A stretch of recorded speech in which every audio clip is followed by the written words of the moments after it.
मेरे बहनोई ने मेरी बहन का कत्ल कर दिया। बहन की बेटी की वजह से खानदान वालों ने बहनोई से मेरी शादी कर दी। वो सभी इस सच्चाई से अनजान थे कि मैं अपनी बहन का बदला लेना चाहती थी। एक दिन मैं अपने शौहर को मारने गई तो वो मुझे खींच कर एक कमरे में ले गया। जैसे ही मैं कमरे में दाखिल हुई मेरी चीख निकल गई, क्योंकि मैं दुल्हन बनकर कमरे में अपने शौहर हैदर का इंतजार कर रही थी कि तभी मेरे बहनोई मेरे कमरे में आए। क्योंकि मेरी शादी मेरे बहनोई से हुई थी, मेरे घर में सिर्फ मैं ही जानती थी कि मेरे बहनोई ने मेरी बहन को मार डाला था। मैं मेरी बहन की छोटी बेटी की वजह से ही अपनी बहनोई से शादी करने के लिए मजबूर हो चुकी थी। मैंने सोच लिया था कि मैं अपने शौहर को मारकर अपनी बहन की मौत का बदला ले लूंगी। मैं अपने शौहर हैदर से बहुत नफरत करती थी। मैंने ये शादी मजबूरी में की थी। हैदर का बहुत बड़ा कारोबार था, उनके पास पैसों की कोई कमी नहीं थी। गाड़ी, बंगला, 3-3 फैक्ट्रियां, सब कुछ था। इसलिए मेरी माँ ने मेरी शादी भी मेरे बहनोई यानी हैदर से करवा दी। मेरी बड़ी बहन मुझे सब बताती थी कैसे हैदर बंद कमरे में मेरी बहन पर जुल्म करता था और आदमी से जानवर बन जाता था। उसके जिस्म पर लगे निशान इस बात के सबूत थे, लेकिन वो सबके सामने इतना अच्छा होने का दिखावा करता था कि कोई मान ही नहीं सकता कि ये वही आदमी है।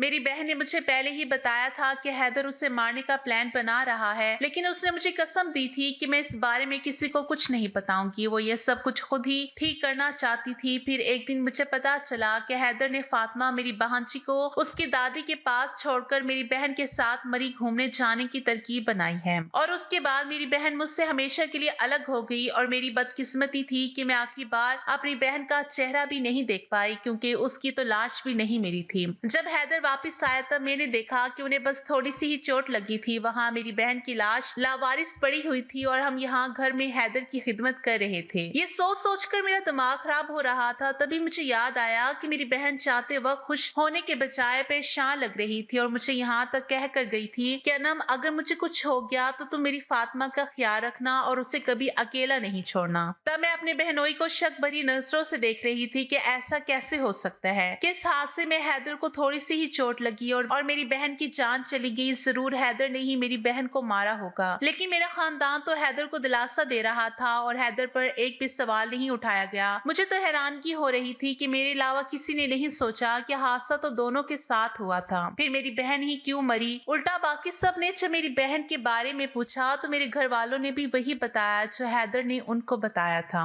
मुझे लगा ही था कि ये सब मेरी बहन को मारने की एक सोची समझी साजिश थी, क्योंकि पहले हमेशा जब भी आपी और मेरे बहनोई बाहर जाते थे तो अपनी बेटी को अपने साथ ले जाते थे, लेकिन इस बार वो पहले से ही उसको अपनी दादी के पास छोड़ आए थे। जब मैंने अपने खानदान में सभी को इस बात के बारे में बताया तो वो सभी मुझ पर ही गुस्सा होने लगे और कहने लगे कि तुम अपने बहनोई जैसे अच्छे आदमी पर इल्जाम लगा रही हो। मैं उनके सामने तो तब चुप हो गई, लेकिन जब उसके बाद मेरे बहनोई मेरे घर आए तो मौका मिलते ही उनके पास पहुंची और उनसे पूछा कि एक्सीडेंट तो आप दोनों का हुआ था, तो आपको इतनी कम चोट कैसे लगी? मैंने अचानक ही ये सवाल हैदर से पूछा तो वो मेरी बात सुनकर चौंक गया और इधर उधर देखने लगा। तब मैंने उन्हें कहा कि छुपाने का कोई फायदा नहीं है, क्योंकि मेरी बहन ने मरी जाने से पहले मुझे सब कुछ बता दिया था। मुझे ऐसा लगा कि मेरी ये बात सुनकर हैदर का चेहरा फीका पड़ गया था। उसके चेहरे से पता चल रहा था वो परेशान लग रहा था। फिर उसने कहा कि अगर तुम्हें सब पता है तो अच्छी बात है और बेहतर होगा कि तुम चुप ही रहो और किसी को कुछ ना बोलो, और हाँ, आगे से तुम इस बारे में मुझसे भी कोई सवाल नहीं करोगी। हैदर का ऐसा अनोखा जवाब सुनकर मैं फटी फटी आंखों से उसे देखती रह गई। अब हैदर ने हमारे घर आना बंद कर दिया था और कुछ दिन बाद फातिमा को भी हमारे घर से ले गया था। मेरे घर में सब लोग नॉर्मल हो गए थे, लेकिन मैं अपनी बहन को पल भर के लिए भी भूल नहीं पा रही थी। हैदर की बातें मुझे परेशान कर रही थी। उन्होंने अपना जुर्म कबूल कर लिया था और ये भी कहा था कि मैं इस बारे में किसी को नहीं बता सकती, क्योंकि कोई भी मुझ पर यकीन नहीं करेगा। और उनकी बात सच साबित हुई, क्योंकि घर में किसी ने मेरी बात पर यकीन नहीं किया और सबको हैदर पर ही पूरा भरोसा था। हद तो तब होगी जब 2 महीने बाद मेरे माँ बाप ने फैसला किया कि मेरी शादी मेरे बहनोई से कर देनी चाहिए। ये सुनकर तो मेरे होश उड़ गए थे कि मैं उस आदमी के साथ अपनी जिंदगी कैसे गुजार सकती हूँ, जिसके साथ मेरी बहन ने रोते हुए अपनी जिंदगी गुजारी थी, जिसने मेरी बहन को मार डाला था। लेकिन मेरी बहन की 2 साल की बेटी अब बीमार रहने लगी थी और मेरे माँ बाप चाहते थे कि उसे माँ का प्यार मिले। सबका मानना था कि माँ के बाद खाला के अलावा कोई भी फातिमा को माँ जैसा प्यार नहीं दे सकती। इसलिए हर कोई इस बात पर जोर दे रहा था कि मैं हैदर से शादी कर लूं, क्योंकि फातिमा को माँ जैसा प्यार कोई नहीं दे सकता था। मैंने अपनी माँ और बाबा से बात करने की कोशिश की और समझाया कि मैं फातिमा को यहाँ लाकर भी उसका ख्याल रख सकती हूँ, उसे माँ का प्यार तो यहाँ भी मिल सकता है। सिर्फ इसलिए कि मेरी शादी मेरे बहनोई से करवानी है, लेकिन हैदर फातिमा को अपने से दूर करने को तैयार नहीं था। मेरे खानदान के सभी लोगों ने मुझ पर दबाव डाला और हैदर से मेरी शादी करा दी और मैं रुखसत होकर हैदर के साथ उनके आलीशान बंगले पर पहुंच गई। मुझे रोना आ रहा था क्योंकि मेरे घर में कोई भी हैदर की हकीकत नहीं जानता था और मुझे डर भी लग रहा था कि कहीं मेरी जिंदगी भी मेरी बहन जैसी ना हो जाए और शायद मुझे भी एक दर्दनाक मौत ही मिले। मैं दुल्हन बनकर हैदर के कमरे में बैठी बैठी रो रही थी। फातिमा मुझे देखकर बहुत खुश हुई थी। वो मुझे गले लगकर मेरे पास ही सो गई। जब हैदर कमरे में आए तो फातिमा को मेरे पास सोता देखकर फातिमा के सर पर हाथ फेरते रहे, फिर वो उसे दूसरे कमरे में ले गए। तब मेरा दिल डर के मारे जोर से धड़क रहा था। मुझे ऐसा लग रहा था कि यहाँ से कहीं भाग जाऊं और किसी महफूज जगह पर छुप जाऊं जहाँ हैदर की नजर मुझ पर ना पड़े। मुझे हैदर से बहुत नफरत हो गई थी क्योंकि वो मेरी बहन का हथियारा था। मैं उसे अपने शौहर के रूप में कैसे कबूल कर सकती थी, लेकिन मैं मजबूर थी क्योंकि मुझे अब यहीं इनके साथ रहना था। फातिमा के लिए मुझे अब ये सब कुछ बर्दाश्त करना ही था। मेरी माँ ने मुझे समझा कर भेजा था कि अगर मैं अपने शौहर की बात नहीं मानूंगी या उनकी इज्जत नहीं करूंगी तो मेरे ही घर का माहौल खराब हो जाएगा। साथ ही मेरी बहन ने भी मरने से पहले मुझसे कहा था कि अगर उसे कुछ भी हो जाता है तो मैं फातिमा का ख्याल रखूंगी और मैं सिर्फ फातिमा के लिए ही खुद को ये जहर पीने के लिए तैयार कर रही थी। मैं अपनी इन्हीं ख्यालों में खोई हुई थी। जब हैदर कमरे में अंदर आए मैं दिल ही दिल दुआ कर रही थी कि हैदर मेरे पास भी ना आए ताकि मुझे उनको मना ना करना पड़े। मेरी बहन ने मुझे बताया था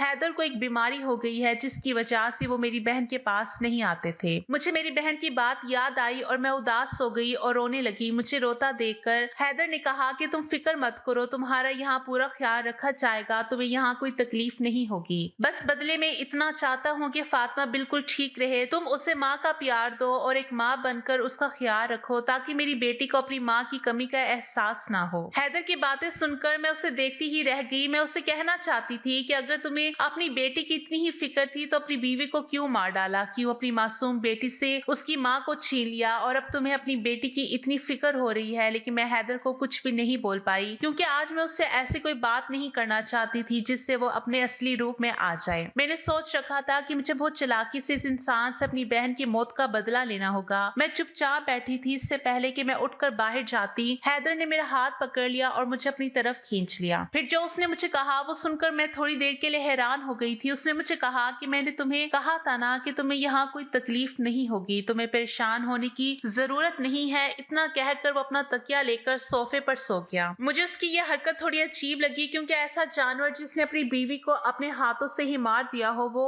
अपनी शादी के दिन ऐसे कैसे सोफे पर सोने के लिए राजी हो गया। फिर मुझे लगा ये भी उसकी कोई चाल ही होगी जिससे वो मेरा दिल जीतना चाहता होगा और फिर मुझे भी थकावट की वजह से नींद आ गई। अगले ही दिन मुझसे मिलने मेरे घर वाले आए थे। मेरी माँ ने मुझसे पूछा कि क्या तुम ठीक हो। माँ को मेरी फिक्र हो रही थी क्योंकि मैं इस शादी के लिए बिल्कुल भी तैयार नहीं थी। माँ की फिक्र दूर करने के लिए मैंने उन्हें भरोसा दिलाया कि मैं बिल्कुल ठीक हूँ और अब सब कुछ ठीक है। माँ ने भी मुझ पर यकीन कर लिया पर हकीकत भी यही थी कि मैं बिल्कुल ठीक ही थी और मुझे कोई भी तकलीफ नहीं हुई थी। जैसा सोच रही थी ऐसा कुछ भी गलत अभी तक मेरे साथ हुआ नहीं था, पर फिर भी मुझे इस जलाद पर भरोसा नहीं था क्योंकि मेरी बहन ने मुझे बताया था कि वो कितना दोगला इंसान है। वो जैसा दिखता है वैसा है नहीं, वो अंदर से कुछ और है और बाहर दिखता कुछ और ही है। लेकिन मैंने सोच लिया था कि मैं हैदर की सच्चाई और अपनी बहन की मौत का राज जान कर ही रहूंगी। मेरे घर वाले चले गए और मैं हैदर को देखती ही रह गई क्योंकि शादी की पहली ही रात मेरी बहन गलत साबित हुई। हैदर बिल्कुल ही ठीक था और उन्हें कोई बीमारी भी नहीं थी।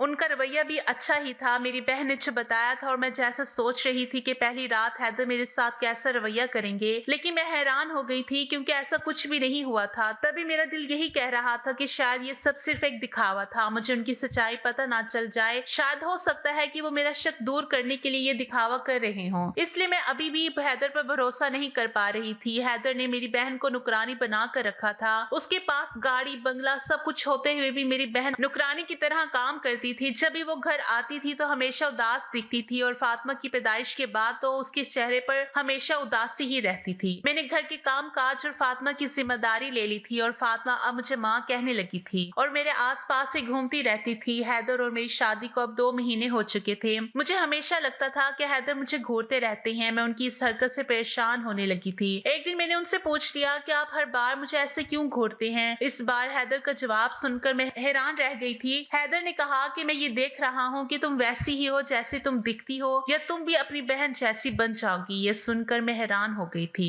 मुझे हैरानगी इस बात से हुई कि उन्होंने मुझे ये क्यों कहा कि मैं मेरी बहन की तरह बन जाऊंगी। अभी ये कौन सी नई उलझन आ गई थी और इनके लफ्जों ने मुझे और भी परेशान कर दिया था। जैसे जैसे वक्त गुजरता गया मैं और ज्यादा परेशान होने लगी थी। एक दिन फातिमा को बुखार आ गया था और वो पूरा दिन बुखार से तपी रही थी। तो उस वक्त हैदर भी घर पर नहीं थे। मैं पूरा दिन फिक्र में रही और कोशिश करती रही कि वो कुछ खा ले, लेकिन आज वो बहुत जिद पर उतर आई थी। आखिर मैंने उसे दवा दी और सुला दिया। तभी हैदर आ गए और हमेशा की तरह फातिमा से मिलने उसके रूम में गए। फातिमा की हालत देखकर हैदर घबरा गए और उसे अस्पताल ले गए। मैं तब किचन में थी। जब बाहर आई तो फातिमा गायब थी। नौकर ने बताया कि हैदर उसे अस्पताल ले गई हैं। मैं दोनों के घर वापस आने का इंतजार करने लगी। जब फातिमा की हालत ठीक हो गई तब हैदर उसे घर ले आए। हैदर ने मेरी तरफ देखा और कहा कि मैं तुम्हारी सारी जरूरतें पूरी करता हूँ। अगर तुम्हें किसी चीज की भी जरूरत हो तो तुम मुझे बताना, लेकिन मैं तुमसे हाथ जोड़कर दरखास्त करता हूँ कि फातिमा का ख्याल रखो। फातिमा को कुछ हो जाए मैं ये बर्दाश्त नहीं करूंगा। हैदर की बातें सुनकर पहली बार मुझे उस पर गुस्सा आया। मैंने गुस्से में कहा कि बेटी कितनी ही फिक्र थी तो उसे उसकी माँ से दूर क्यों किया। मेरी बात सुनने के बाद हैदर ने कोई जवाब नहीं दिया और कमरे से बाहर चले गए। मुझे अपनी बहन की याद आ रही थी जो सारा दिन अपनी बेटी के साथ रहती, लेकिन पता नहीं फातिमा उससे दूर क्यों रहती थी। आज मुझे समझ में आया कि ऐसा क्यों होता था, क्योंकि हैदर फातिमा के दिल में मेरी बहन के लिए नफरत पैदा कर रहे थे और अपनी जिम्मेदारी निभाकर ये साबित करना चाहते थे वही एक है जिसे फातिमा की परवाह है, किसी और को नहीं। मैं दिन भर फातिमा की देखभाल करती थी, फिर भी हैदर ने ये कहा कि मुझे फातिमा की कोई परवाह नहीं है। मैं कई दिनों तक उसके साथ उसके कमरे में रही और उसकी देखभाल करती रही। मैंने भी हैदर के साथ उनके कमरे में ना रहकर अपना गुस्सा और नाराजगी जता दी। मैं उनके खाने पीने से लेकर बाकी सारी जिम्मेदारियां उठाती थी, लेकिन उनके कमरे में नहीं जाती थी। इस बात का हैदर पर इतना असर हुआ कि एक दिन वो मेरे पास आए और कहा, अनम तुम तैयार हो जाओ, मैं तुम्हें कहीं लेकर जाना चाहता हूँ। इससे पहले मैं उनसे कुछ पूछती वो फातिमा के पास चले गए। मैं अभी तैयार हो रही थी कि फातिमा मेरे पास आई और बोली, माँ कहाँ जा रही हो। हैदर ने उसे जो कहा उसे सुनकर मेरे रोंगटे खड़े हो गए थे। वो फातिमा से कह रहे थे कि तुम्हें दादी के यहाँ छोड़कर मुझे तुम्हारी माँ को डॉक्टर के पास ले जाना होगा क्योंकि इनकी तबीयत ठीक नहीं है। ये सुनकर मैं चौंक गई और मैंने हैदर से पूछा कि मैं तो बिल्कुल ठीक हूँ, फिर तुम मुझे डॉक्टर के पास क्यों ले जाना चाहते हो। उसने कहा, ये तो मैंने उसको बेवकूफ बनाने के लिए कहा था क्योंकि हम फातिमा को वहाँ नहीं ले जा सकते जहाँ हम जा रहे हैं। मैं डर के मारे वहीं खड़ी रह गई। तब मुझे याद आया कि मेरी बहन को भी हैदर ने किस तरह घर के बाहर ले जाकर मार दिया था। मैं डरी हुई थी और आगे बढ़ नहीं पा रही थी। मुझे वो जबरदस्ती कार में बिठाकर अपने साथ ले गया। अब मुझे यकीन हो गया था कि वो मुझे मारने के लिए ही ले जा रहा है। मेरा खून खोल रहा था। मैंने सोच लिया था कि अगर उसने मुझे मारने की कोशिश की तो मैं लड़ूंगी और उसे ही मार डालूंगी और अपनी बहन की मौत का बदला लूंगी। हैदर मुझे पहाड़ों पर ले गया। मुझे ऐसा लग रहा था कि वो मुझसे उकता चुके हैं, इसलिए अब वो मुझसे पीछा छुड़ाना चाहते हैं जैसे मेरी बहन से छुड़ाया था। एक जगह पहुंचकर हैदर ने कार रोक दी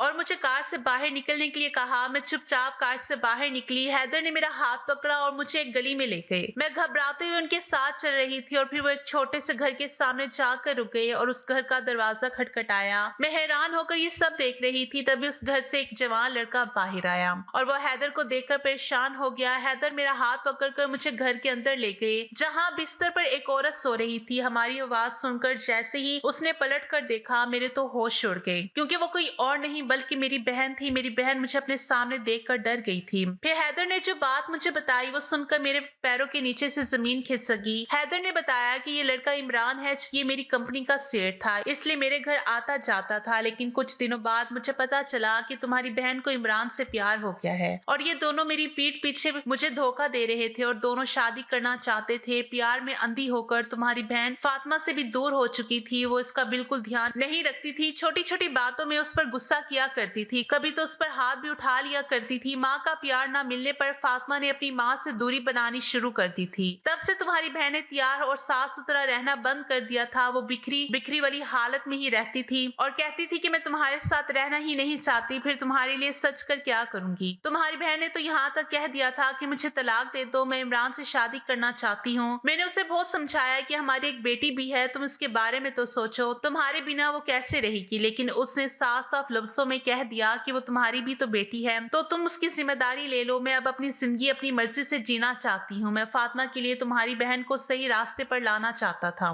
लेकिन तुम्हारी बहन ने तो कसम खा रखी थी कि वो मुझसे तलाक लेकर इमरान से ही शादी करना चाहती है। एक दिन जब मैं घर आया तो देखा कि वो फातिमा को बुरी तरह पीट रही थी। मुझे बहुत गुस्सा आया और मैंने गुस्से में उस पर हाथ उठा दिया, लेकिन फिर मैंने उससे माफी भी मांगी। मुझे अब तुम्हारी बहन से नफरत हो गई थी क्योंकि एक दिन जब मैं दफ्तर से घर आया तो मैंने इमरान और तुम्हारी बहन को एक साथ मेरे कमरे और मेरे बिस्तर पर देखा, जो मुझसे बर्दाश्त नहीं हुआ। इसलिए मैंने ये बात तुम्हारे माँ बाप को बताई, लेकिन उन्होंने कहा कि हमारे लिए वो अमर चुकी है, अब तुम उसके साथ कुछ भी करो, हमें कोई लेना देना नहीं है। तो इसके बाद भी मैंने तुम्हारी बहन को बहुत समझाया, लेकिन वो मेरे साथ रहने को तैयार ही नहीं थी। और फिर ऐसे बीवी को रखकर मैं करता भी क्या, इसलिए मैंने उसे तलाक दे दिया और इमरान के साथ भेज दिया और सबको बता दिया कि वो पहाड़ से गिरकर मर गई है। यह हकीकत तुम्हारे माँ बाप भी जानते हैं, इसलिए उन्होंने आपकी शादी मुझसे करवाई और यकीन दिलाया कि आप मेरे साथ ऐसा कुछ नहीं करेंगी। सारी सच्चाई सुनने के बाद मैंने अपनी बहन की तरफ देखा तो वो सर झुकाई खड़ी थी। मुझे उसको अपनी बहन कहते हुए शर्म आ रही थी, क्योंकि मेरी बहन ने अपने शौहर को तलाक देने के लिए मुझसे कितना बड़ा झूठ बोला था। उसने अपने शौहर को इतना बदनाम किया कि मैं अपनी बहन की खातिर हैदर को मारने का सोच रही थी। आंखों में आंसू लेकर मैंने हैदर की तरफ देखा और सोचा कि जिसे मैं इतना गलत समझ रही थी, उस आदमी ने आज तक मेरी बहन का सच दुनिया के सामने नहीं आने दिया, सिर्फ इसलिए कि मेरे माँ बाप की इज्जत मिट्टी में ना मिले। तो मेरी नफरत के बदले में भी मुझे प्यार और इज्जत ही दी थी। मैंने अपनी बहन की तरफ देखते हुए कहा कि अब से तुम सच में मेरे लिए मर गई हो। मेरी बहन मुझसे और हैदर से माफी मांग रही थी, लेकिन हम दोनों उसे कोई जवाब दिए बिना घर आ गए। सच्चाई जानने के बाद मैं हैदर और फातिमा के साथ खुशी खुशी रहने लगी थी। मैंने हैदर से अपने रवैये की माफी भी मांगी, उन्होंने मुझे माफ भी कर दिया, लेकिन मुझे एक वादा करने को कहा कि मैं कभी भी अपनी बहन की तरह उनको धोखा नहीं दूंगी। मैंने उनसे वादा करते हुए कहा कि सभी औरतें एक जैसी नहीं होती हैं। मेरी बहन माँ होकर भी अपनी बेटी को अकेला छोड़कर चली गई। मैंने तो फातिमा को जन्म भी नहीं दिया था, फिर भी उसे माँ से बढ़कर प्यार करती थी, ताकि उसे कभी भी मेरी बहन की याद ना आए। आज मैं अपने शौहर के साथ एक खुशहाल जिंदगी जी रही हूँ। हैदर भी मुझसे बहुत प्यार करते हैं। मैंने एक खूबसूरत से बेटे को जन्म दिया और अब हमारी फैमिली पूरी हो गई है। अब मेरे शौहर और मेरे दोनों बच्चे ही मेरी दुनिया है और मैं अपनी फैमिली के साथ एक खुशहाल जिंदगी जी रही हूँ। आज की कहानी से यही सीखने को मिलता है कि आंखों देखी और कानों सुनी हर बात सच नहीं होती। कभी कभी हमारे अपने ही हमारे सामने ऐसा झूठ का पर्दा